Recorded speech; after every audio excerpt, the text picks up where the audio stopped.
नमस्कार. खरं तर कालच आपली जी प्रोव्हिजनल मेरिट रँक लिस्ट आहे ती डिस्प्ले झाली आहे. आय होप सगळ्या मुलांना त्यांची जी रँक लिस्ट आहे म्हणजे कोणकोणत्या रँक्स त्यांना किती मिळाल्यात ह्या सगळ्या समजल्या असतील. मग आजचा जो व्हिडिओ आहे ना तो खूप महत्त्वाचा असणार आहे. कारण का तुमची जी रँक लिस्ट आता तुम्हाला समजली आहे म्हणजे तुमच्या जे वेगवेगळे रँक्स तुम्हाला रिसीव्ह झाले आहेत त्या रँकवरून एकतर जे तुम्हाला प्रेडिक्टेड कॉलेजेस काय असू शकतात त्याबद्दल बोलणार आहे. दुसरा पॉईंट कव्हर करणार आहे ते म्हणजे काय सगळ्या मुलांना PCM सोबत PCBच्या सुद्धा रँक मिळाले आहेत. मग त्याचा यूज काय आहे आणि त्या इम्पॉर्टंट आहेत का हा दुसरा मुद्दा कव्हर करतोय. तिसरा मुद्दा असणार आहे ती म्हणजे काय जे वेगवेगळे रँक्स तुम्हाला रिसीव्ह झालेत त्या रँकमधला सगळ्यात महत्त्वाची रँक कोणती आहे आणि कोणती रँक कन्सिडर केली जाते कॉलेजच्या अलॉटमेंटमध्ये हा तिसरा मुद्दा कव्हर करतोय. चौथा असणार आहे आपला ग्रीव्हन्स पिरियड जो आजपासून म्हणजे 4 ऑगस्टपासून ते 6 ऑगस्टपर्यंत आहे. तो ग्रीव्हन्स पिरियडमध्ये आपल्याला काय करायचं आहे रँक त्याच्यामध्ये चेंज होऊ शकतात का पॉसिबिलिटी काय आहे हा मुद्दा कव्हर करतोय. आणि पाचवा आणि सगळ्यात महत्त्वाचं म्हणजे काय या वर्षीचा रँकचा ट्रेंड काय असणार आहे रँकचा आणि फायनल मेरिट रँकचा मध्ये काय डिफरन्स असतो हा पाचवा मुद्दा मी कव्हर करणार आहे. त्यामुळे आजचा जो व्हिडिओ आहे ना तो खूप महत्त्वाचा असणार आहे. आजचा व्हिडिओ एंडिंगपर्यंत नक्की बघा. चॅनल लाईक करा, शेअर करा आणि सबस्क्राईब देखील करा. आता सगळ्या मुलांना रँक समजले असतील. आय होप सगळ्या मुलांना चांगल्याच रँक आलेले असतील.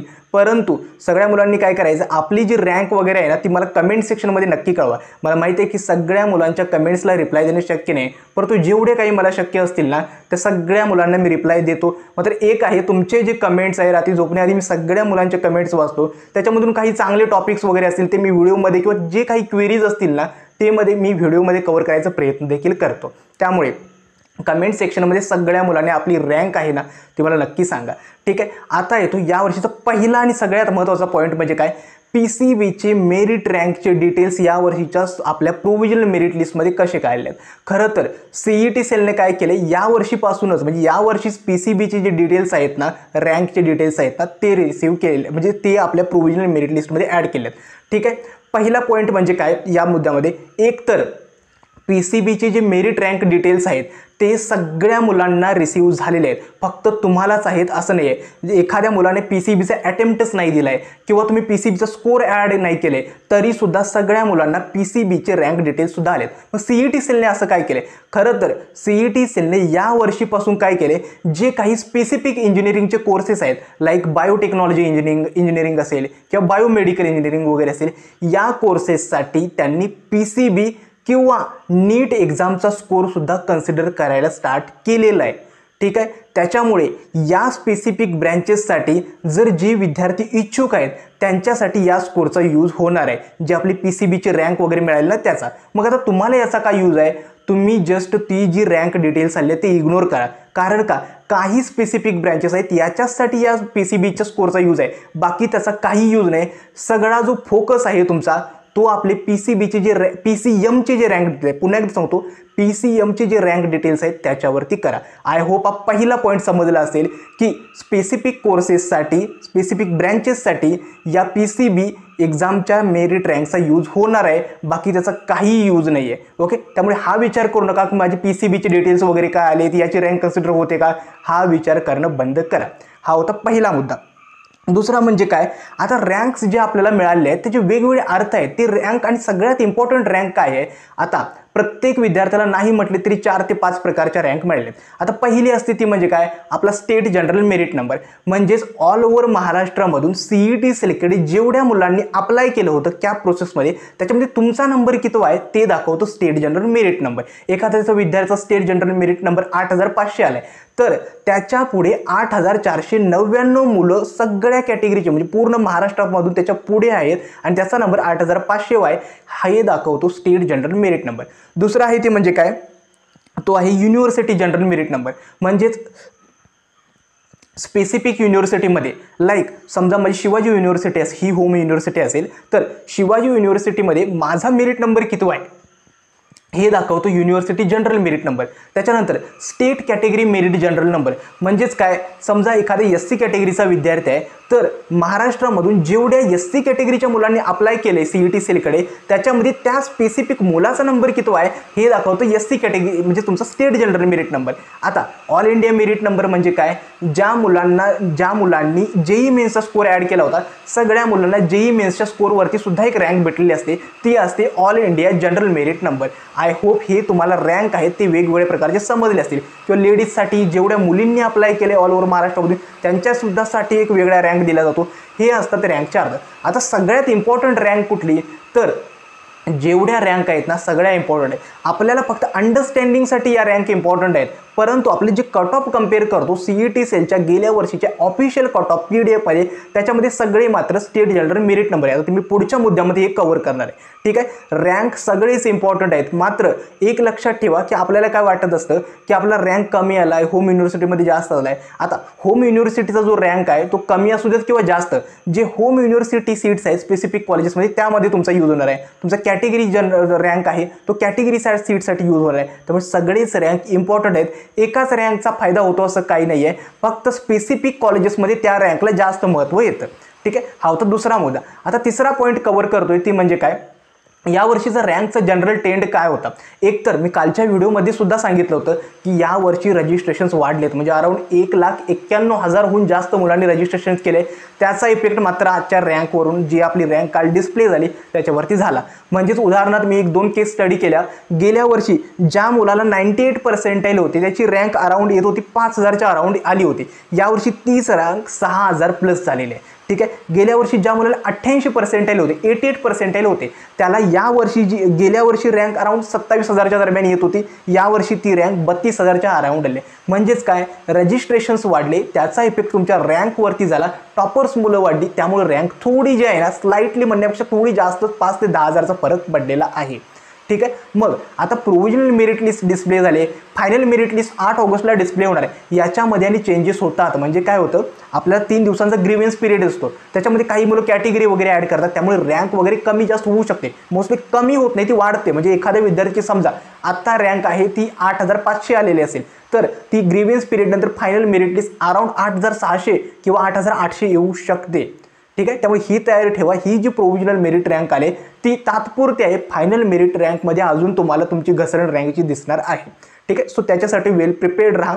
दुसरी महत्त्वाची गोष्ट काय आहे की यावर्षी रँक मात्र खरंच वाढलेले आहेत, याचा इफेक्ट होणार आहे ना कट ऑफवरती नक्कीच होणार आहे. ठीक आहे, मग आता ते काय करायचं आहे आणि कट ऑफ आपण कसे वेल प्रिपेअर्ड राहायचं आहे तर असणार आहे. हे तुमची जी कॉलेज लिस्ट बनवताय त्याच्या शेवटी काय करा, जी कॉलेज लिस्ट बनवताय ना त्याच्या सिक्वेन्शियली काही कॉलेजेस जरा थोडी जास्त ॲड करा, जेणेकरून कट ऑफ कितीही वाढला तरी काही ना काहीतरी कॉलेज तुम्हाला मिळावं.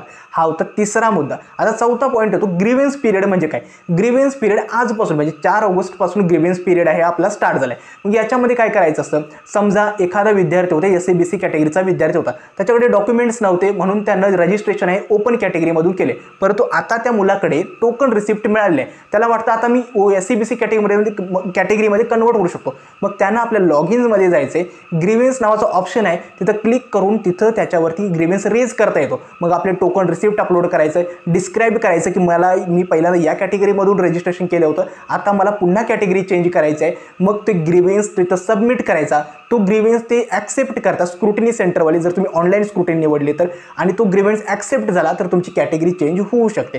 म्हणजेच काय, ग्रीव्हन्स पिरियडमध्ये आता काही मुलांनी काय केलं होतं, आपली कॅटेगरी ॲड केली होती परंतु ते कॅटेगरीचा रँकच नाही डिस्प्ले, भरपूर मुलांचं सोबत झाले. मग ती मुलं काय करू शकतात, हा ग्रीव्हन्स अप्लाय करू शकतात की आम्ही कॅटेगरीचे डिटेल्स ॲड केले होते तरीसुद्धा आमची रँक डिस्प्ले झाली नाही. त्यामुळे ग्रीव्हन्स पिरियडमध्ये या 3 दिवसामध्ये ज्यांचे काही पेंडिंग डॉक्युमेंट्स असतील किंवा कॅटेगरी चेंज करायचे आहे त्या मुलांनी ग्रीव्हन्स रेज करा. शक्यतो फिजिकल स्क्रुटिनीवरती जाऊन हे ग्रीव्हन्स रेज केले तर तेव्हाच्या तेव्हा ग्रीव्हन्स अप्रूव्ह होऊ शकतात. ठीक आहे, हा होता चौथा मुद्दा. आता पाचवा आणि सगळ्यात महत्त्वाचा पॉईंट म्हणजे काय, आपल्या कॉलेज वर्सेस म्हणजे कॉलेज आपल्याला रँक करून काय मिळणार आहे. एक तर सगळ्या मुलांना मला सांगायचं आहे, मी कालसुद्धा व्हिडिओमध्ये हा पॉईंट एक्सप्लेन केला होता की आपली जी CET सेलची ऑफिशियल कट ऑफची जी PDF आहे ना त्याच्यामध्ये जी रँक दिलेली आहे, म्हणजे जे रँक डिस्प्ले केले ते सगळे स्टेट जनरल मेरिट नंबर आहेत. ठीक आहे, आता थोडक्यात सांगायचं झालं, समजा मी जिथं शिकतो त्या PICT कॉलेजचं उदाहरण घेतो. तर आमच्या PICT कॉलेजमध्ये समजा आता या वर्षीपासून PICT जे कॉलेज आहे ते ऑटोनॉमस कॉलेज झाले आहे, त्यामुळे तिथं सगळ्या ज्या सीट्स आहेत ना त्या स्टेट लेवल सीट्स असणार आहेत. गेल्या वर्षीपर्यंत PICTमध्ये आमच्या म्हणजे होम युनिव्हर्सिटी सीट्स वेगळ्या होत्या, other than home university seats वेगळ्या होत्या. मग त्याच्यामध्ये पुणे युनिव्हर्सिटीच्या मुलांना त्याचा फायदा होत होता. आता यावर्षी काय झाले तर सगळ्या मुलांना तिथं स्टेट लेवल सीट्स असणार आहेत. मग आता स्टेट लेवल सीट्समध्ये समजा त्याच्यामध्ये जनरल ओपन आणि जनरल OBC अशी 2 कॅटेगरीचे मी कट ऑफ पकडतो. आता त्या PDF मध्ये समजा जनरल ओपन कॅटेगरीची क्लोजिंग रँक समजा ती 800 दिलेली आहे आणि जनरल OBC कॅटेगरीची जी क्लोजिंग रँक आहे ती दिलेली आहे 2000 म्हणजे मग ह्या ज्या 800 आणि 2000 ज्या रँक आहेत ना या तुमच्या कॅटेगरी रँक नाही आहेत, त्या तुमच्या स्टेट जनरल मेरिट नंबर आहेत. मुलांचं खूप कन्फ्युजन होत होतं की मुलं काय म्हणत होती, समजा एखाद्या मुलाची जनरल OBC कॅटेगरीची जी रँक आहे ती 500 आलेली आहे आणि PICTचं क्लोजिंग रँक 2000 दिसते, म्हणजे त्या 500 OBC कॅटेगरीची रँकवरून त्या कोणाला ते कॉलेज तरी आरामात मिळतंय. परंतु तसा अर्थ नाही आहे बाळांनो. तुम्ही ही गोष्ट लक्षात ठेवा, जे कट ऑफ दिलेले आहेत CET सेलमध्ये कट ऑफ रँक दिले आहेत ती सगळे स्टेट जनरल मेरिट नंबर आहेत. त्यामुळे आपण ज्यावेळी आता कट ऑफ कम्पेअर करतो ना, आपल्या रँकमध्ये जो स्टेट जनरल मेरिट नंबर आलेला आहे तो आणि कट ऑफ मधला स्टेट जनरल मेरिट नंबर हा आपल्याला कम्पेअर करायचा आहे. आय होप हा मुद्दा थोडा क्लिअर झाला असेल. मला माहिती आहे थोडं कन्फ्युजिंग आहे. मग तुम्ही म्हणत असाल आपल्या कॅटेगरीचा कुठं फायदा होतो किंवा आपल्या होम युनिव्हर्सिटीचा कुठे फायदा होतो, या सगळ्या गोष्टी ऑलरेडी CET सेलला माहिती आहेत. म्हणजेच काय, एखादा स्पेसिफिक मुलगा आहे त्याची होम युनिव्हर्सिटी काय आहे, त्याची होम युनिव्हर्सिटीची रँक काय आहे, त्याची कॅटेगरी रँक काय आहे, या सगळ्या गोष्टींचा फायदा होतोच. म्हणजेच काय, आता मी मागचंच उदाहरण सांगितलं की PICT कॉलेजमध्ये ओपन कॅटेगरीची क्लोजिंग रँक 800 आहे, तीच जर तुम्ही बघाल तर OBC कॅटेगरीची रँक 2000 आहे. मग इथं कॅटेगरी बेनिफिट आहेच ना. जो मुलगा ओपन कॅटेगरीच्या 800ला रँक क्लोज होते तीच रँक इथं 2000ला क्लोज होते OBC कॅटेगरीमध्ये. हा असतो कॅटेगरी बेनिफिट. आता आपण काय करतो, डायरेक्टली आपली कॅटेगरीची रँक उचलतो आणि कम्पेअर करायला जातो, असं होत नाही.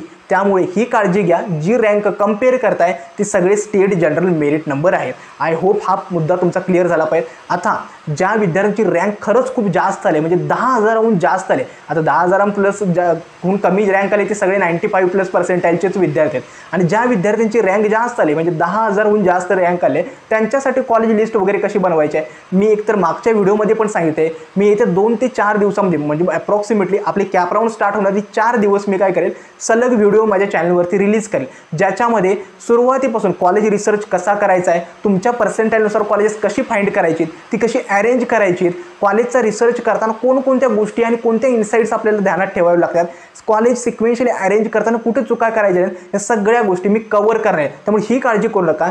तुमचे कॅप राऊंड स्टार्ट होण्याआधी मी कॉलेज लिस्ट वगैरे असेल ना त्याच्यामध्ये नक्की तुम्हाला हेल्पफुल करेल. आणि मी पुन्हा एकदा सांगतो की कालच्या व्हिडिओमध्ये सुद्धा सांगितले असते, फ्रीमध्ये मी एकही विद्यार्थ्याला कॉलेजची लिस्ट म्हणजे कोणती PDF वगैरे देणार नाही, मात्र हे नक्की शिकवेल की तुम्हाला स्वतःहून कशी कॉलेज लिस्ट बनवता येईल.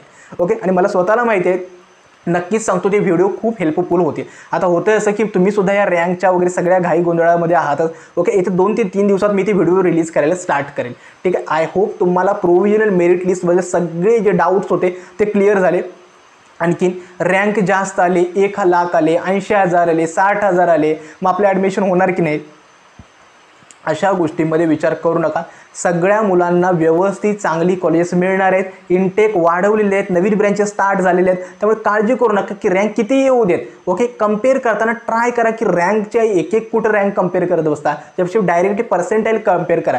70% विद्यार्थी असेल तर 85 पासून ते 60% पर्यंतची कॉलेजेस आपल्या लिस्टमध्ये ॲड करा, जेणेकरून कट ऑफ वाढू दे अगर कमी होऊ देत, आपल्या पर्सेंटाईलनुसार आपल्याला व्यवस्थित कॉलेज मिळतं ना, हे खूप महत्त्वाचं आहे. आय होप तुम्हाला सगळ्या गोष्टी क्लिअर झाल्या असतील. कमेंटमध्ये नक्की सांगा की ज्या म्हणजे तुमचे जे म्हणजे रँक आहे ती किती आलेले आहे. ठीक आहे, आणखीन एक, ज्या मुलांना पर्सनल काउन्सिलिंगमध्ये वगैरे एनरोल करायचं असेल, मला माहिती आहे मोस्ट ऑफ द विद्यार्थी व्यवस्थित तुम्ही सगळे हँडल करतायत, परंतु ज्या कुणाला माझ्याकडून पर्सनल कॉलेजची लिस्ट वगैरे हवी असेल किंवा पर्सनल काउन्सिलिंग बॅचमध्ये एनरोल करायचं असेल, डिस्क्रिप्शन बॉक्समध्ये लिंक देतोय, नक्की जॉईन व्हा. ओके, आय होप आजचा हा व्हिडिओ तुम्हाला समजला असेल. आजचा हा व्हिडिओ मी येथेच थांबवतो. धन्यवाद.